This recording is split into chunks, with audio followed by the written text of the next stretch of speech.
Ang mabuting balita ng Panginoon, ayon sa sulat sa mga taga-Filipos,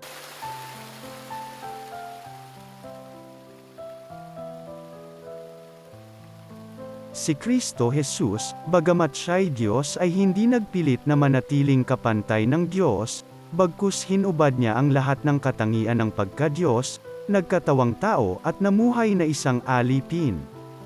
Nang maging tao, siya'y nagpakababa at naging masunurin hanggang kamatayan, hanggang kamatayan sa krus.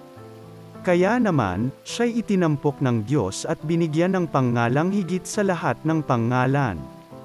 Anupat ang lahat ng nilalang na nasa langit, nasa lupa, at nasa ilalim ng lupa ay maninikluhod at sasamba sa Kanya. At ipapahayag ng lahat na si Hesukristo ang Panginoon, sa ikararangal ng Diyos Ama. Ang mabuting balita ng Panginoon.